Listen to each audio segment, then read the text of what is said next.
yang dijumpai tanganmu untuk dikerjakan, kerjakan itu dengan sekuat tenaga. Soal berhasil, sukses, itu bagian Tuhan. Yang penting kita nih mau kerja dulu. Jangan lu gak mau kerja tapi berharap diberkati. Shalom, bagaimana kabarnya hari ini? Luar biasa karena kita punya Tuhan yang luar biasa. Iya, bulan ini masih dalam tema keuangan yang sehat ya, kesehatan keuangan. Saudara, sebagai orang percaya tentunya Tuhan itu mau. Kita ini masih ada di dunia, saudara. Karena itu keuangan kita tuh harus sehat. Tentunya banyak hal ya, bagaimana keuangan kita sehat itu bukan cuma soal bicara ya gajinya berapa atau ininya berapa, tetapi bagaimana kita mengelola keuangan kita itu sangat penting ya, karena Tuhan itu Tuhan yang mau memberkati keuangan kita, saudara.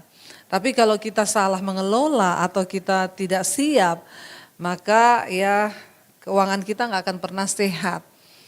Nah, hari ini ya dalam tema kecil yaitu bekerja dalam perspektif kekristenan. Bagaimana pandangan ya pekerjaan itu di dalam kekristenan. Mari kita lihat bersama Pengkhotbah pasal yang ke-9 ya. Saya rindu kita baca mulai ayat yang ke-7. Pengkhotbah pasal yang ke-9 kita baca ayat yang ke-7 dulu. Baca bersama 1, 2, 3.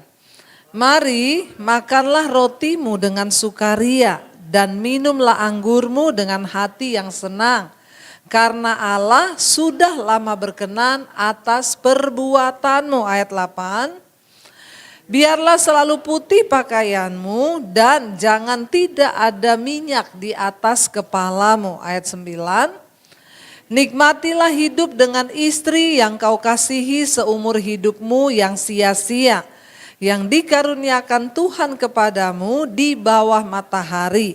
Karena itulah bahagianmu dalam hidup dan dalam usaha yang engkau lakukan dengan jerih payah di bawah matahari. Ayat 10. Segala sesuatu yang dijumpai tanganmu untuk dikerjakan, kerjakanlah itu sekuat tenaga. Karena tidak ada pekerjaan, pertimbangan, pengetahuan, dan hikmat dalam dunia orang mati. Kemana engkau akan pergi? Ayat selanjutnya 11, 1, 2, 3. Lagi aku melihat di bawah matahari bahwa kemenangan perlombaan bukan untuk yang cepat, dan keunggulan perjuangan bukan untuk yang kuat. Juga roti bukan untuk yang berhikmat, kekayaan bukan untuk orang yang cerdas, dan karunia bukan untuk yang cerdik cendikia. Karena waktu dan nasib dialami mereka semua. Sampai di situ. Saudara, ayat ini berkata apa sih, bagaimana sih kita memandang pekerjaan kita ini dari cara pandangnya Tuhan. Untuk apa kita bekerja itu penting, saudara. Kalau engkau bekerja untuk memperoleh kekayaan, maka engkau salah. Kenapa banyak orang stres? Kenapa banyak orang tidak bersyukur? Karena dia berpikir dia tuh bekerja untuk kaya. Siapa yang mau kaya? Enggak mau loh. Saudara mau kaya enggak? Jangan pura-pura, yang mau kaya angkat tangan. Saya mau. Iya, siapa yang mau kaya? Oh, baru angkat tangan. Memang itu jemaat Kristen ini pencitraan semua. Ya, ditanya siapa yang mau kaya, enggak ada yang mau ya. Giliran ya kita mau, saya mau kaya, semua mau kaya juga. Saudara, kita bekerja bukan untuk kaya. Itu dulu. Tapi kita bisa enggak menjadi kaya? Bisa. Tuhan membuat kita kaya bisa? Sangat bisa. Tuhan ingin kita kaya? Iya. Kalau kita kaya, kita mendapatkan berkat, kita bisa berbagi. Banyak hal yang bisa kita lakukan untuk kepentingan Tuhan. Itu yang nomor 1. Bulan ini saya mulai membangun sekolah misi di Bandungan, Jawa Tengah. Tepuk tangan buat Tuhan. Ya, buat Tuhan. Kenapa? Karena Tuhan memberkati saya. Dengan keuangan yang Tuhan beri, kami tahu ada tujuannya. Bukan hanya untuk memperkaya diri dan menikmati semuanya bagi kemauan kita. Kalau ditanya, itu uang buat bangun sekolah misi miliaran? Iya. Kalau saya pakai beli mobil mewah bisa nggak? Bisa, saudara. Tapi saya tahu Tuhan memberkati kita dengan sebuah tujuan. Kaya bukan dosa. Yang menjadi dosa kalau tujuan kita itu kaya, lalu kita menghalalkan segala cara, lalu kita bisa terjerumus karena kekayaan itu, nah itu yang jadi dosa. Halalkan segala cara untuk dapat kekayaan, kita nipu orang, kita rugikan orang, ya fitnah orang, kita bunuh orang demi kekayaan, nah itu bahaya.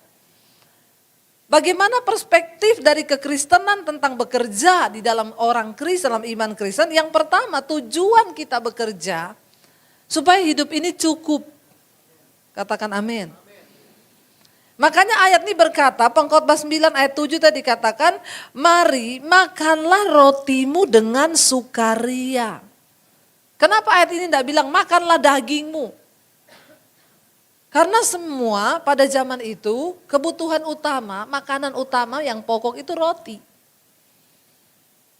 Ayat ini tidak bilang makanlah dagingmu yang berlimpah-limpah itu dengan sukaria. Kalau orang makan daging sukaria biasa, kecuali yang darah tinggi kolesterol. Makan daging takut, makan sambil cemas-cemas deg-degan, waduh nanti naik enggak ya kolesterolnya. Ya, tapi ayat ini bilang makanlah rotimu dengan sukaria. Kalau kita bekerja, kita dapat berkat, kita bisa cukup makan roti saja, makan nasi. Kalau zaman kita di Indonesia ini sekarang nasi loh. Kalau saya ganti dengan kebutuhan kita di sini, makanlah nasimu dengan sukaria. Buat apa kita bekerja? Supaya kita dapat hasil, kita bisa makan itu dulu. Kita nggak jadi batu sandungan buat orang. Upah gaji kita, jerih payah kita cukup buat beli roti. Nah ketika kita bisa makan roti setiap hari, firman Tuhan bilang, makanlah rotimu dengan sukaria. Orang yang bersyukur itu lebih berbahagia saudara daripada orang kaya yang gak bisa bersyukur. Kita cuma makan bubur aja dengan ucapan syukur, itu nikmat. Itu bahagia saudara. Ya ini loh tujuannya, makanlah rotimu dan minumlah anggurmu dengan hati yang senang. Zaman dulu itu anggur memang, ya mereka semua bertanam anggur. Jadi mereka minum anggur, bukan seperti kita di sini, anggur itu minuman yang mahal. Ya, tapi kalau untuk ya, ini ayat ditulis dengan kondisi ya kekristenan zaman dulu, memang mereka makan roti dan minum anggur. Bukan roti atau anggurnya, bukan daging atau nasinya, tetapi dikatakan dengan sukaria dan hati yang senang itu dulu. Ya, jadi kita makan itu dengan rasa cukup, dengan sukaria, hati yang senang. Itulah tujuan Tuhan bagi kita. Bekerja, makanya Alkitab bilang asal ada makanan dan pakaian itu cukup. Itu cukup. Kita bisa bersyukur. Tapi kalau orang yang dia inginkan kaya, dia bandingkan dengan orang lain, nggak akan pernah ada rasa syukur. Hidupmu dalam keterpurukan, engkau bersungut-sungut, walaupun engkau makan daging dengan sungut-sungut, tidak akan mendatangkan berkat di atas hidupmu. Ingat tujuan kita bekerja, supaya kita cukup buat makan. Dikatakan di sana, karena Allah sudah lama berkenan akan perbuatanmu. Apa yang engkau kerjakan dengan hati yang tulus, dengan hidup yang kudus, dengan tangan yang bersih, Tuhan itu berkenan. Yang terpenting dalam pekerjaan kita adalah perkenanan Tuhan. Bekerja dalam perkenanan Tuhan saudara. Pelayanan, melayani dalam perkenanan Tuhan. Apapun yang kita lakukan harus di dalam perkenanan Tuhan. Karena Allah sudah berkenan akan perbuatanmu. Ya, mau kaya sekaya apapun kalau Tuhan gak berkenan dengan pekerjaan kita buat apa? Lalu ayat yang berikutnya di sana dikatakan saudara, biarlah selalu putih pakaianmu dan jangan tidak ada minyak di atas kepalamu. Dalam hidup ini yang terpenting. Jaga jubah kekudusan yang Tuhan beri kepada kita. Biarlah selalu putih pakaianmu, kata firman Tuhan. Dan jangan tidak ada minyak di kepalamu. Minyak berbicara tentang pengurapan Tuhan, hadirat Tuhan. Mau pekerjaan apapun, jangan sampai engkau kotori jubah kekudusan yang sudah Tuhan beri. Ya, dimanapun saudara bekerja, jangan sampai karena pekerjaan kita mengotori jubah putih yang Tuhan beri. Ya, kita mengotori kepala kita, rambut. Ya, kepala itu berbicara tentang pengurapan, minyak itu di atas kepala saudara. Ya, jangan sampai. Saya itu beberapa waktu yang lalu ketemu seorang pengusaha di Makassar. Dia punya 14 supermarket, ya. Dia punya hotel di beberapa tempat. Satu yang sangat memberkati, dia bilang, "Bu, saya ini nggak ada utang, Bu. Saya beli semua itu cash. Dulu saya sempat bangkrut, beberapa kali usaha saya bangkrut. Tapi semenjak semua keuangan dipegang istri saya itu punya prinsip, jangan ada utang. Kita usaha jangan utang, kalau bisa jangan utang, ada uang langsung bayar." Dan saya diberkati Tuhan luar biasa. 14 supermarketnya nggak ada satupun yang jual rokok. Wow, luar biasa loh. Sampai orang datang, "Pak, kok nggak jualan rokok sih?" Enggak. Soalnya pemerintah melarang untuk merokok. Ya, benar enggak? Anjuran pemerintah dilarang merokok. Makanya benar nggak usah dijual. Daripada dilarang-larang toh. Orang berpikir dari rokoklah keuntungan. Tapi dia bilang enggak. Saya enggak mau meracuni orang, Bu. Saya enggak mau bikin orang sakit. Dan Tuhan berkati saudara. Memang Bu, kalau untuk cari untung cepat dari rokok itu cepat sekali. Sorry yang punya pabrik rokok yang menyaksikan tayangan ini. Saya sebagai hamba Tuhan harus menyampaikan ini kepada jemaat. Ya, layaknya narkoba. Ya, jangan saudara. Tapi ada orang-orang yang bekerja dia menghalalkan segala cara. Ya, saya bersyukur ada seorang jemaat Mesbah Doa yang WA ke saya, "Bu, saya tinggal di daerah Manado. Jualan saya itu cap tikus, saguer, miras itu, ya, sama rokok. Rumah saya ini tiap hari tempat orang minum-minum. Lalu saya menemukan channel khotbah ibu di YouTube. Ibu setiap malam berdoa, buat yang terikat dengan rokok, minuman keras.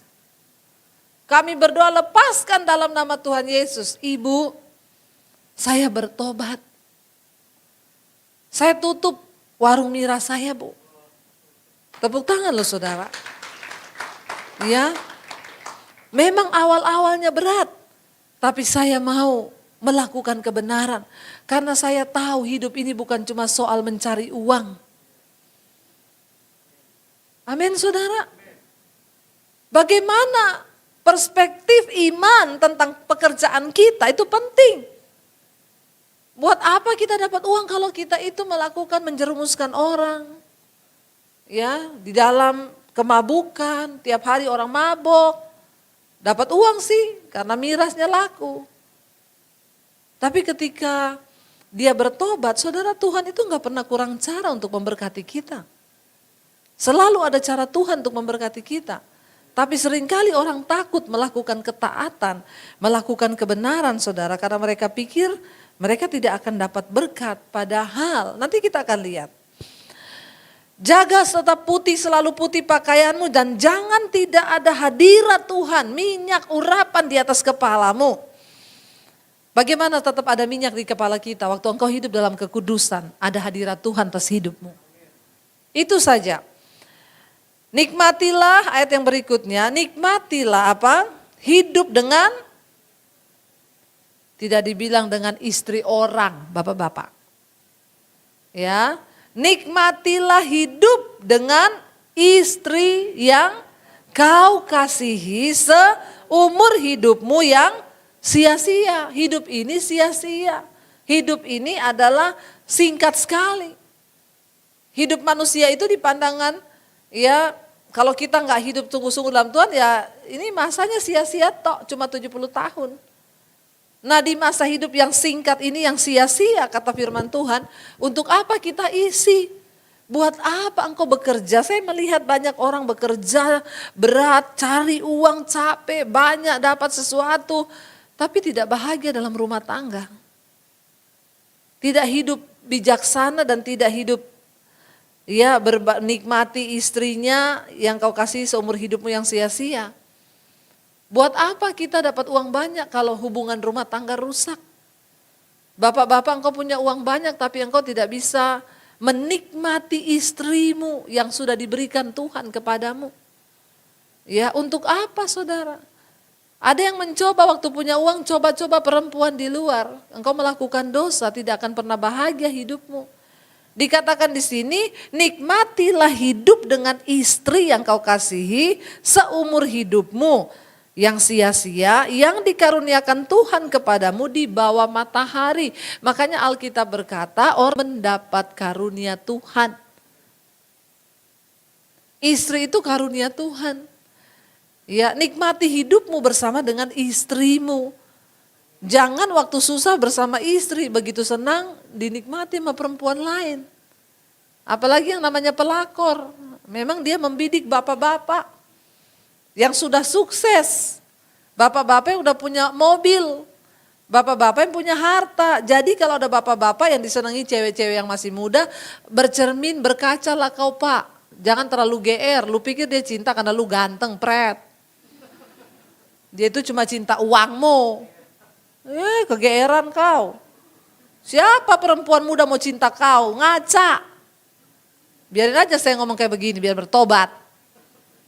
Ya, bapak-bapak terlalu kepedean, dia pikir dia ganteng, bercermin lagi aku ini ganteng ya makanya ada cewek muda suka sama kau. Coba kau tidak punya duit, sakit-sakitan lagi, masih ada duit ya, banyak uang, jadi sugar daddy. Begitu sakit-sakitan kena diabetes lu, daddy sugar, bapak-bapak diabetes. Iya, bertobat.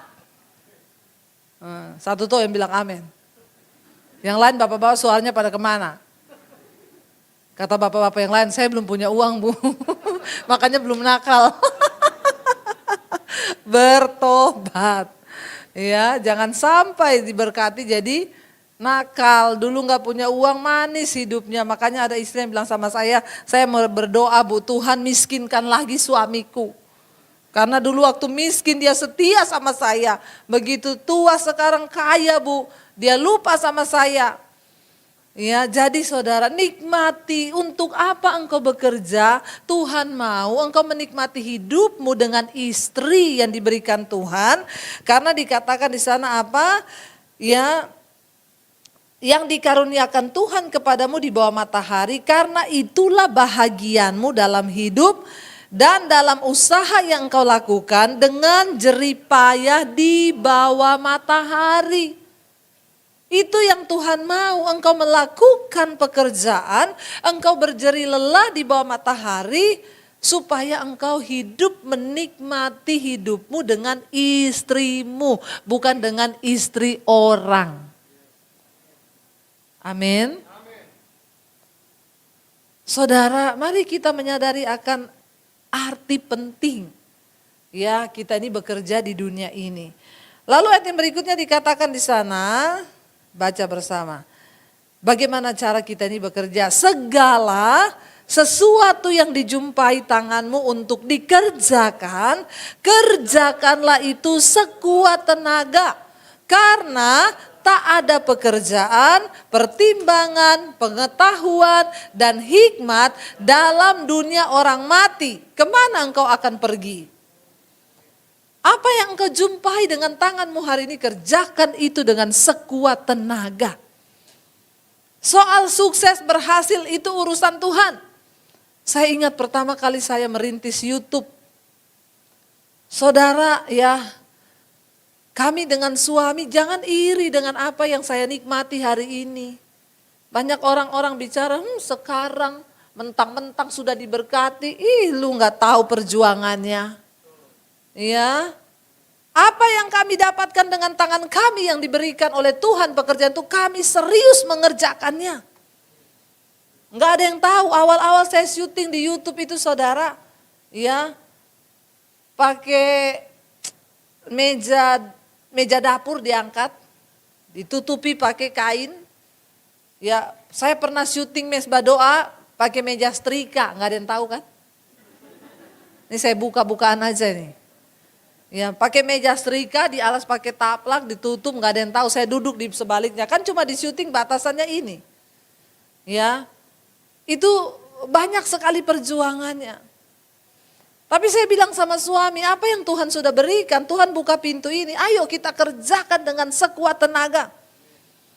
Ya, dulu syuting masih pakai HP, cari-cari lighting sinar matahari, karena belum bisa beli lighting.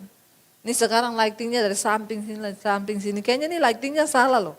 Makanya nih kalau di syuting dari yang terangnya di sini muka saya gelap. Jadi silaunya ini cuma di samping kanan kiri nih. Siapa yang taruh lightingnya ini?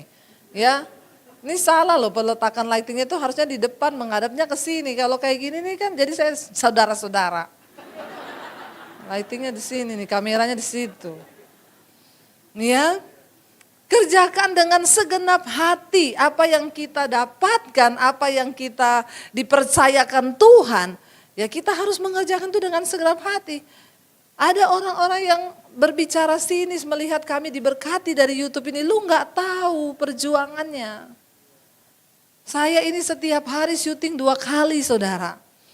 Capek pun sakit pun. Saya berusaha untuk terlihat sehat. Karena ini panggilan dan ini kepercayaan yang sudah Tuhan berikan. Udah kayak gitu masih ada jemaat yang ngomong, Bu itu YouTube-nya kok ada iklan ya? Saya bilang kau sudah tidak kolekte kan? Saya kan tidak tarik kolektor dari saudara di YouTube. Kecuali saya bilang, ya sekarang kantong persembahan diedarkan. Proteslah kau. Saya bilang cuma iklan, kalau lu gak mau di skip aja. Kalau gak mau lagi ikut live streaming. Siaran saya selalu ada live streaming supaya saudara gak nonton iklan. Saya gak bisa loh Bu, kalau nonton live streaming itu waktunya sama saya gak cocok. Ini orang Kristen model begini datang ke sama saya baptis 20 menit. Ya sudah maunya gratis. Bu kalau nggak mau yang ada iklan premium dong kayak orang susah. Benar nggak saudara? Tapi ya begitu. Lah ini pekerjaan kami, ini pelayanan yang sudah Tuhan berikan. Ini Alkitab bilang apa yang dijumpai tanganmu untuk dikerjakan. Kerjakan itu dengan sekuat tenaga. Soal berhasil, sukses itu bagian Tuhan. Yang penting kita nih mau kerja dulu. Jangan lu gak mau kerja tapi berharap diberkati. Mimpi kali ye. Jatuh dari mana? Dari langit. Tuhan itu harus ada dasar untuk memberkati kita. Makanya 2019 awal saya dapat suara Tuhan. Tahun depan aku akan memberkati engkau dengan berkat bangsa-bangsa. Tapi siapkan wadah. Saya gak tahu waktu itu YouTube saudara. Tuhan itu membutuhkan wadah untuk memberkati kita. Nah wadahnya apa? Apa yang engkau jumpai dengan tanganmu, kerjakan itu dengan sekuat tenaga. Loh saya kena COVID loh sama suami Delta loh. Mesbah doa gak pernah bolong tiap malam. Sampai suami saya lagi nyetel live streaming, muntah di depan laptop itu, laptop basah semua. Saya sampai bilang, udahlah kita ini juga lagi sakit. Dia bilang enggak, selama masih ada nafas berhembus. Kita ini ditungguin puluhan ribu orang loh mesbah doa. Kita akan kecewakan mereka. Kita harus tetap melayani, bayangkan saudara. Itu dengan sekuat tenaga sampai titik darah penghabisan. Ya, saya sudah mau menyerah, suami saya bilang enggak, kita tetap syuting. Benar saja dia muntah di depan laptop itu basah semuanya. Tapi kami mau melakukan dengan segenap tenaga. Ayo kita beri yang terbaik bagi Tuhan hari-hari ini. Jangan setengah-setengah. Ibu-ibu, engkau bisa coba belajar jualan. Sekarang itu di YouTube semua ada resep. Ya, apa yang mungkin engkau pikir saya nganggur Bu, lakukan sesuatu dari hal-hal kecil. Enggak usah berpikir besar dulu.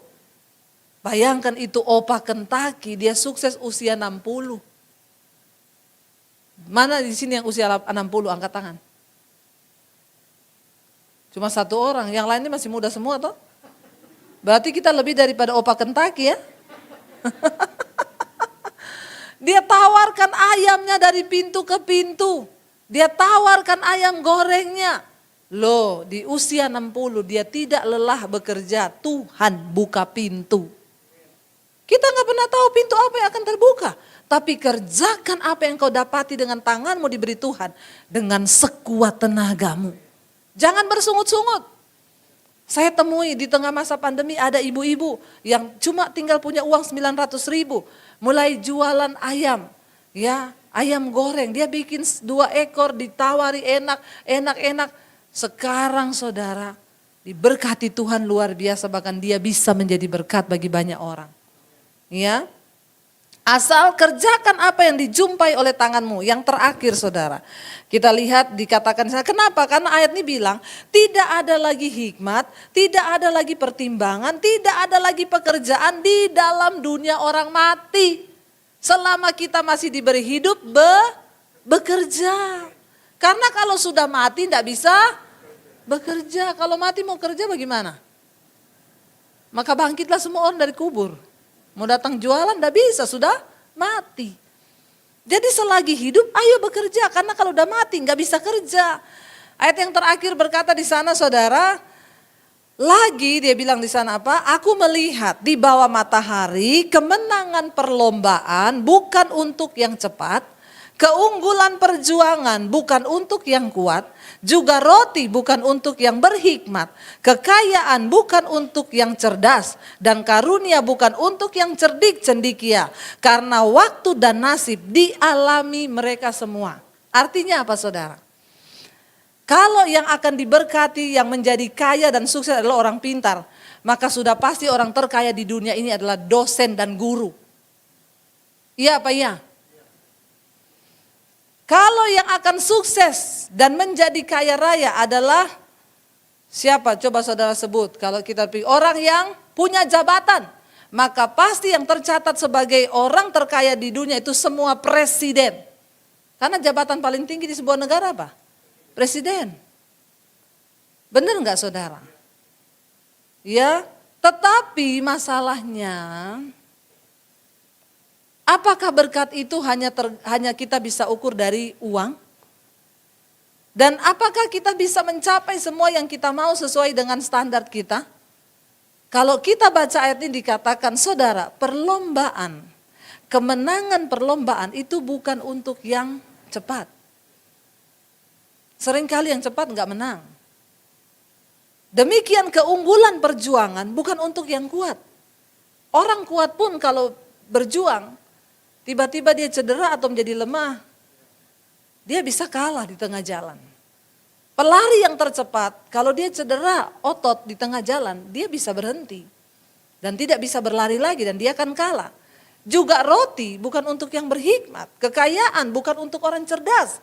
Kalau orang cerdas yang akan jadi kaya itu tadi saya bilang, maka yang tercatat sebagai orang terkaya di dunia adalah dosen dan guru. Mereka cerdas-cerdas semua. Tetapi saudara dikatakan di sini ada yang namanya waktu dan nasib. Soal diberkati, suksesnya kapan, itu adalah urusan Tuhan. Kalau kita mau menjalani nasib di dalam perkenanan Tuhan, maka tidak ada yang namanya nasib buruk dan nasib malang. Karena nasib itu kita yang buat. Waktu kita mau tunduk kepada firman, waktu kita mau tunduk kepada kebenaran, maka Tuhanlah yang akan turut bekerja untuk mendatangkan kebaikan di dalam hidup kita saudara. Bagian kita hanyalah percaya. Taat kepada firman Tuhan. Jangan hidup neko-neko. Jangan nyolong, jangan maling. Saya punya prinsip hidup begini, kalau engkau tidak mampu menjadi berkat, maka setidaknya jangan jadi batu sandungan. Kalau engkau tidak bisa berbuat baik bagi orang lain, maka setidaknya janganlah berbuat jahat kepada orang lain. Saudara mengerti maksud saya? Dan hidup ini akan kita nikmati. Bagaimana cara pandang menurut iman Kristus dalam pekerjaan. Ingat ini baik-baik. Perlombaan itu bukan soal cepat, perjuangan ini bukan soal yang terkuat. Karena yang tercepat bisa cedera di tengah jalan. Karena yang terkuat bisa tiba-tiba menjadi lemah. Tapi nasib, waktu, itu akan kita alami semua waktu kita berjalan bersama dengan Tuhan. Saya undang para imam musik maju ke depan. Saudara, ya, mari kita melihat cara pandangnya Tuhan di dalam hidup kita. Supaya hidup kita ini juga tidak menjadi sia-sia. Firman Tuhan berkata umur manusia itu sia-sia. Kita ini hidup seperti rumput dan bunga rumput. Hari ini ada, besok bisa tidak ada. Tapi selama Tuhan beri waktu, mari kita sungguh-sungguh hidup dan melakukan yang terbaik di dalam hidup kita.